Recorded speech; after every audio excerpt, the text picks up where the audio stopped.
The bedroom window looked out toward the rising sun. I remember this clearly because during those initial months, before my pregnancy made everything more exhausting, I would spend the early hours watching the dark curtains slowly frame a pale streak of dawn. My vigilance wasn't out of anticipation for the day ahead, but rather because dawn meant my husband would finally leave our bed, granting me a brief window of time to simply breathe in peace. At 22 years old and only 7 weeks along with my first pregnancy, I was already navigating life by measuring the spaces between his presence. I spent my youth deep within the Old Order Amish community of Holmes County, Ohio, before making my departure 6 years ago. This space serves as the outlet where I can finally voice the realities that my upbringing forced me to keep hidden. If you find value in these insights from beneath the traditional prayer cap, consider passing this narrative along to anyone who might find solace in it. For those who were raised within strict faith traditions where a woman's physical autonomy was never acknowledged, I invite you to share your own experiences below as I dedicate time to absorbing every single reflection left for me. To understand the reality of what an Amish husband is permitted to do during a pregnancy, one must realize that there are absolutely no restrictions, and that total absence of boundaries becomes a defining structure of its own. Within modern mainstream society, a pregnant woman is shielded by certain cultural boundaries. People check on her well-being, husbands are advised to show tenderness, and a vast network of medical guidance, literature, and open dialogue exists to validate what her body requires. For a time, her personal comfort is prioritized. Within my upbringing, however, carrying a child carried an entirely different meaning, signaling that a woman had simply answered her fundamental calling. The bishop made this clear from the pulpit, instructing that a wife's physical being belongs first to her husband and secondly to God, with the children of that marriage serving as proof of her devotion to both. Pregnancy didn't alter your daily expectations, it merely proved that your body was functioning precisely as it was designed to. You continued to prepare meals, manage the household, and fulfill every marital obligation dictated by the Ordnung. The life developing within you was never viewed as a validation for rest, but rather as a mandate for profound gratitude. When I was 20, I wed Daniel, who was 26 at the time. He possessed 200 acres of land, held an upright standing in the community, and was defined by a relentless work ethic that kept his hands constantly occupied. He wasn't a man who paused to consider if a task was overly taxing. His sole focus was whether the chore had been completed. Our time together before marriage was brief, consisting of 6 months of Sunday evening visits where his horse and buggy would arrive at our property before nightfall, and we would sit with my mother's homemade bread placed between us like a silent guardian. Our conversations revolved around agricultural management, his visions for cultivating the back acreage, and the number of children God might grant our household. He expressed a desire for a large family, and I readily agreed, completely blind to the reality of what that commitment would actually demand of me. Our wedding took place on a late October Thursday, surrounded by 300 guests through 4 hours of sitting on hard wooden pews, while the bishop delivered a sermon focused entirely on a wife's submission. By December, I was expecting. I want to choose my words with immense precision here, because years of professional therapy have taught me the critical importance of identifying experiences by their proper names, and absolute honesty is what I value above all else today. I want to state unequivocally that Daniel was not a physically abusive partner, and it is vital to understand this distinction. He never struck me, nor did he raise his voice in a manner that would cause children to shrink away in fear. The reality of his actions was far more quiet, making it significantly more difficult to articulate because our culture had already given it a sanctified label. They referred to it as traditional headship, viewed it as the natural design of creation, and accepted it as the inherent rights of a husband. Within Old Order congregations, a woman's absolute capitulation to her spouse is not presented as an optional virtue, it is fundamental theology. The Ordnung does not explicitly outline this mandate in a written checklist you can reference. Instead, it permeates the entire atmosphere. It is felt in the heavy gazes of older matriarchs when you mention your exhaustion, and it is present in the collective silence at a quilting frolic when your hands tremble from a total lack of sleep the night before. A wife simply does not deny her husband's desires. That is the unwritten law that never needs to be spoken aloud, because every young girl internalizes it long before her wedding day. You learn it silently by observing your own mother, and you absorb it through the complete omission of the topic during Sunday services, which functions as its own powerful form of indoctrination. When the Ordnung remains silent on a matter, it signifies that the rule is absolute and beyond debate. I was only 7 weeks into my pregnancy when a specific concept first entered my mind, though I wouldn't possess the vocabulary to define it until years later while sitting in a neutral-colored therapy office in Columbus, Ohio. The term I was searching for was coercion. Back then, the word was completely foreign to me. I only possessed the deep-seated belief that enduring this treatment was the true definition of righteousness, and that to challenge it was to rebel against God Himself. My close friend Rebecca had entered marriage 2 years before my own wedding, giving birth to her firstborn at 19 and her second child just 14 months after. Early in my own pregnancy, while the two of us sat on her back porch shelling beans, I confessed to her that I was experiencing a level of depletion that defied explanation. It wasn't merely the unrelenting morning sickness, though that nausea never left me. It was a deeper, heavy exhaustion that seemed to lodge itself right behind my eyes. She paused, looking at me intently for a long time without uttering a word, before softly remarking that things become more manageable after the first trimester. She wasn't referring to the physical fatigue, but to the emotional weight of our marital reality. When I pressed her to explain, she simply redirected her gaze down toward her work. In that quiet moment, a heavy realization settled deep in my chest because I understood she wasn't promising me relief. She was acknowledging that she recognized my exact struggle and that she had simply learned how to detach herself from the experience. Training myself to stop feeling it was the only future available to me. That brief exchange, lasting less than 20 seconds on a porch, stood as the most genuine conversation I had with any woman in my community during those entire 8 months, and even then, it was communicated entirely through what was left unsaid. The arrival of my 3rd month of pregnancy offered no physical reprieve. I had internalized Rebecca's words, turning them over in my mind as I searched for that internal mechanism of emotional detachment. Yet, my changing body only made me feel increasingly exposed and vulnerable, rather than numb. My skin felt hypersensitive, and my olfactory senses became so incredibly sharp that the mere scent of kerosene from unlit lamps would cause immediate sickness. I carried a profound exhaustion that seemed to settle deep within my bone marrow.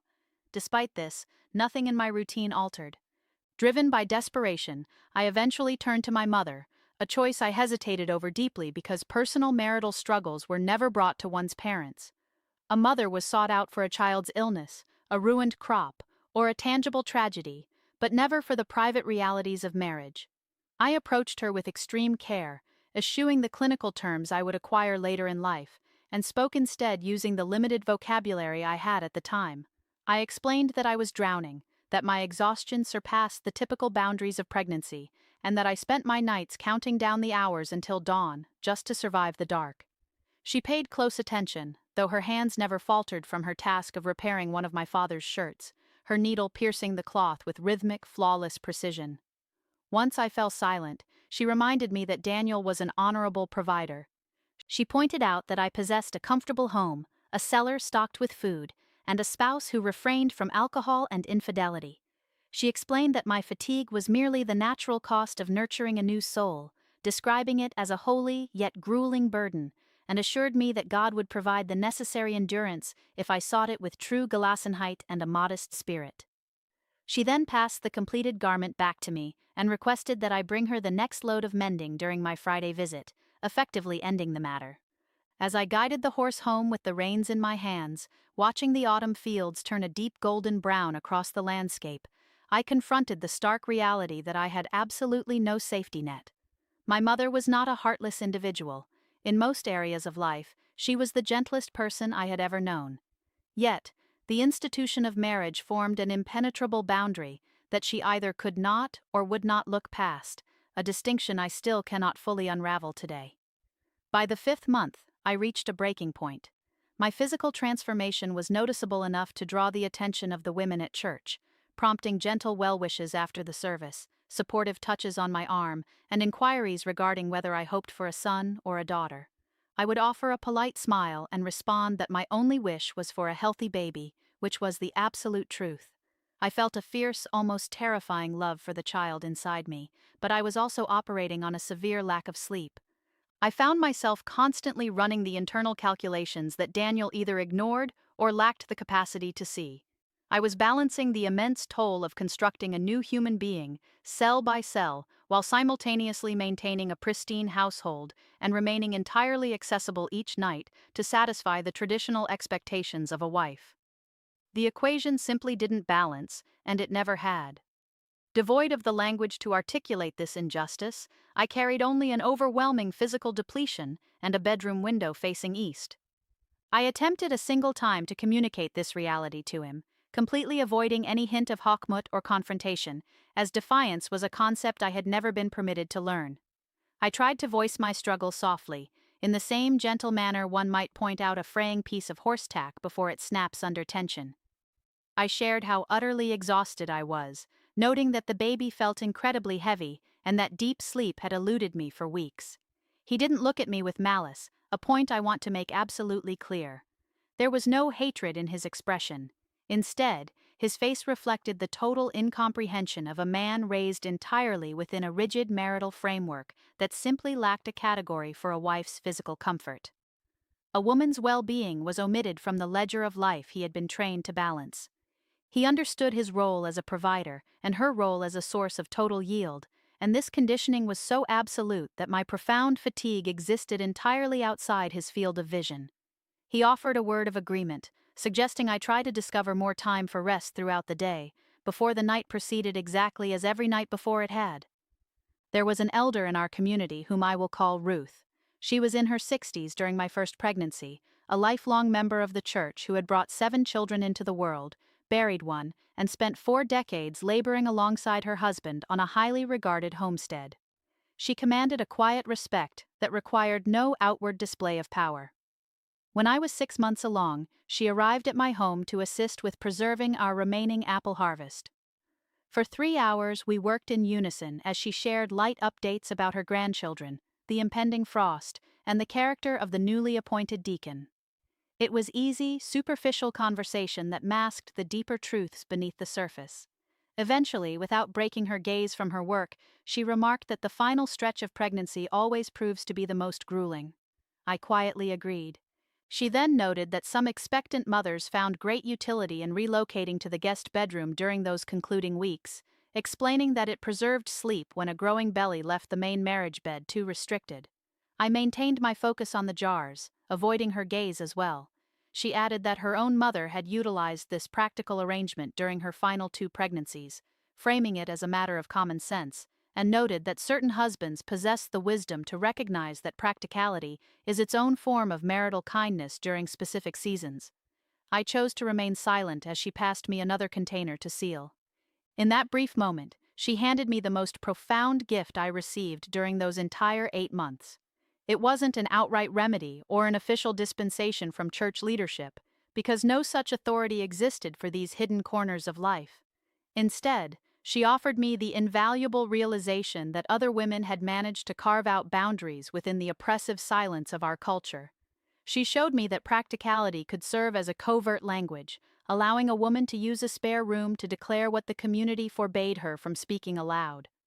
Armed with this realization, I transitioned into the guest bedroom during my 7th month, attributing the move entirely to my physical size and restless nights. Daniel acquiesced to the change in the same manner he accepted any pragmatic farming decision. He took no joy in it, but he didn't fight it. For the next 6 weeks, I finally slept. It was a deep, restorative rest that felt like recovering from a protracted trauma. I would wake before the first light, listening to the movements of the livestock in the barn while feeling the baby stir beneath my hands, pondering the exact words and emotional strength I would pass down to her if she were born a daughter. She was indeed a girl, and we chose the name Hannah. I ultimately fled that life when she was 2 years old, and her younger brother Elias was just 3 months of age. The resulting Meidung was immediate, unyielding, and absolute.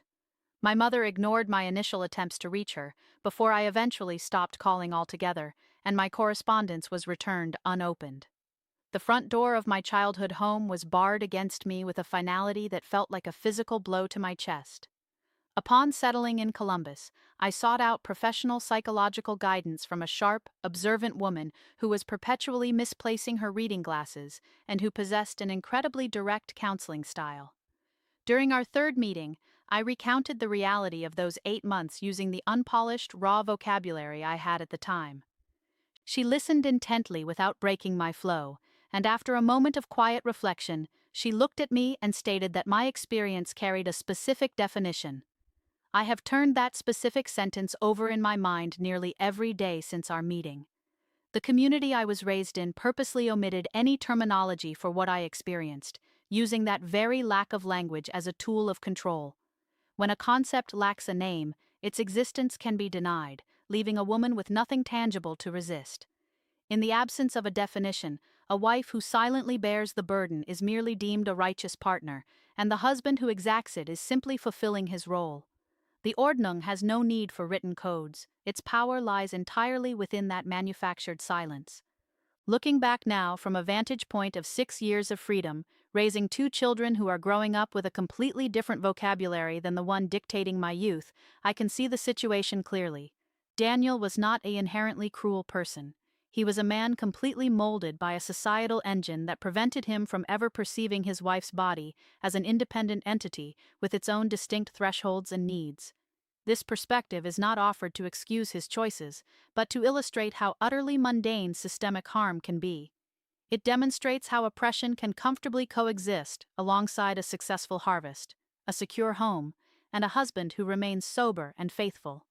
It reveals how an entirely ordinary existence can be constructed upon a foundation of quiet suffering that is never challenged simply because the concept of a question was never allowed to exist.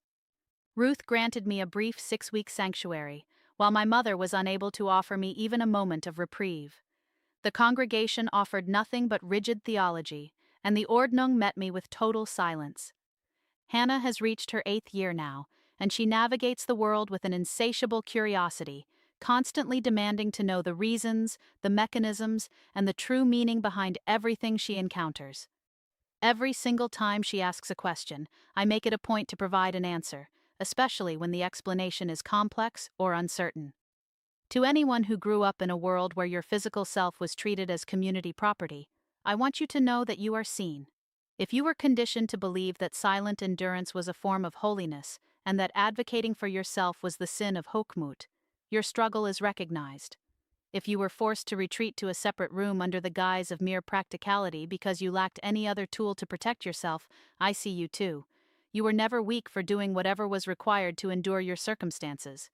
You were simply doing the best you could with the limited tools you were thrown, and the tools you were given were completely inadequate. That deficiency was never your burden to bear.